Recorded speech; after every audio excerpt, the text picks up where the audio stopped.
दोस्तों, दुनिया का सबसे बड़ा धार्मिक मेला वृंदावन कुंभ पूर्ण होने की ओर है।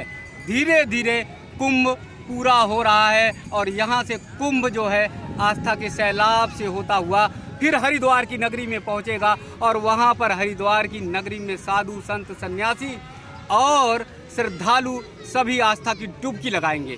दोस्तों, वृंदावन कुंभ 12 साल बाद लगा है और पहली बार लोगों को इतनी संख्या में वृंदावन कुंभ के बारे में जानकारी हुई है और इसीलिए बड़ी संख्या में श्रद्धालु वृंदावन कुंभ में आस्था की डुबकी लगाने के लिए आए हैं। दोस्तों, 12 साल का जो समय होता है वो एक लंबा समय होता है। 12 साल में बहुत सारी चीज़ें बदल जाएंगी। आप इधर देख रहे होंगे साधु और संतों का जो डेरा लगा हुआ है, साधु और संतों का जो सैलाब है और जिन साधु और संतों से ये वृंदावन की कुंभ पवित्र हुई है, वृंदावन की धरती पवित्र हुई है, वृंदावन की रज यानी माटी पवित्र हुई है। ये वृंदावन को प्रेम और भक्ति की नगरी कहा जाता है, वृंदावन को कन्हैया की नगरी कहा जाता है। लेकिन संतों के जमावड़े ने, संतों के मेले ने, संतों के डेरे ने और संतों के खालसा ने इस वृंदावन की नगरी को तपोभूमि में कर दिया है।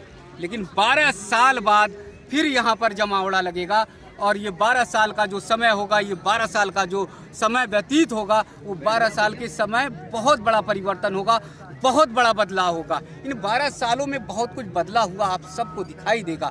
ये सारे जितने सारे संत हैं, वास्तव में शायद आप सबको इन संतों के दर्शन हो सके, इन संतों का सानिध्य मिल सके, इन संतों का आशीर्वाद मिल सके। 12 साल में एक छोटा सा बच्चा अगर होता है तो वो भी किशोरावस्था में आ जाता है, किशोरावस्था में उसकी उम्र आ जाती है। तो इन 12 सालों में बहुत कुछ बदल जाएगा।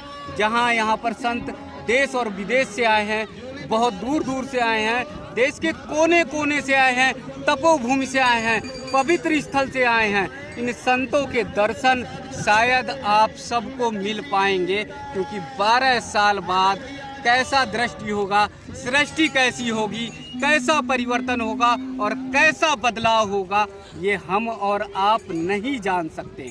तो आप एक बार फिर मैं दिखाऊंगा यमुना जी के घाट की तरफ, आप सबको लेके चलूंगा, जिस यमुना जी के पवित्र घाट की तरफ ये कुंभ लगा हुआ है। यहाँ के बालू में, यहाँ की रेती में लोग जो है लेटते हुए आपको दिखाई देंगे, लोग जो है इस रेती में आनंद लेते हुए दिखाई देंगे। आप सबको इसलिए रेती में दिखाई देते होंगे कि ये कुंभ का जो दर्शन है इनके 12 साल बाद आने वाला है। 12 साल में इनकी उम्र बढ़ जाएगी, पता नहीं ये कुंभ का दर्शन वो कर पाएंगे, फिर वो कुंभ में आ पाएंगे, फिर वो कुंभ के इन संतों का सानिध्य और आशीर्वाद प्राप्त कर पाएंगे कि नहीं। तो इसलिए दोस्तों, कुंभ में बस चंद दिन बचे हुए हैं। आप सब अगर वृंदावन कुंभ में नहीं आए हैं, आसपास के लोग हैं, निकट के लोग हैं, नज़दीक के लोग हैं, तो वृंदावन कुंभ में आइए आस्था की डुबकी लगाने के लिए। वृंदावन कुंभ में आइए श्रद्धा और भाव की डुबकी लगाने के लिए। वृंदावन कुंभ में आइए दर्शन करने के लिए महान महान संतों के। ये जो संत हैं बहुत दूर दूर से, बहुत अलग अलग, बहुत पवित्र पवित्र स्थल से आए हुए हैं और इन सब संतों का एक साथ सानिध्य मिल पाना बहुत मुमकिन नहीं है, बहुत मुश्किल है। तो इसलिए एक साथ अगर संतों के दर्शन करने हैं तो आप सब एक साथ संतों के दर्शन करिए। दोस्तों, मैंने लगातार सीरीज में अपने YouTube चैनल में महान संतों के, महान विभूतियों के दर्शन कराने की कोशिश की, उनकी वाणी को आप सब तक पहुंचाने की कोशिश की और आप सब का प्रेम मिला, आप सब का बहुत बड़ा आशीर्वाद मिला। मैं आप सबके प्रेम और आशीर्वाद से अभिभूत हूँ।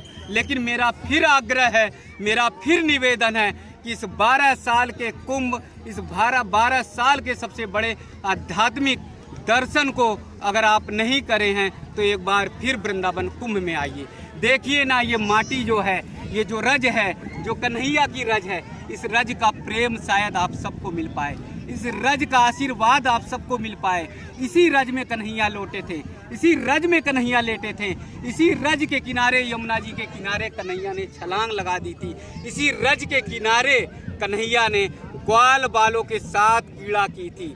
ये रज आज आशीर्वाद के लिए है, इसे माथे पर लगाइए और वृंदावन कुंभ का आनंद लीजिए, क्योंकि 12 साल में बहुत कुछ परिवर्तन होगा, बहुत कुछ बदला होगा। इसलिए आस्था के इस सैलाब में, आस्था के इस मेले में और दुनिया के सबसे बड़े धर्म और अध्यात्म के मेले में आइए और माटी को, रज को अपने सिर और मस्तक पर लगाकर आप सब अभिभूत हो जाइए। मैंने कोशिश की आप सबको दर्शन कराने के लिए, संतों की। आप सबका प्रेम, आप सबका प्यार इसी तरह का मिले और मिलता रहे। मैं हरिद्वार कुंभ की तरफ भी चलूँगा और आप सबको इसी तरह संतों के दर्शन कराता रहूँगा। बहुत बहुत आप सबको प्रणाम, आप सबको राधे राधे, आप सबको वंदन, आप सबको के चरणों में बहुत बहुत प्रणाम। इसी तरह से स्नेह और प्रेम आप सब बनाए रखिएगा। राधे राधे।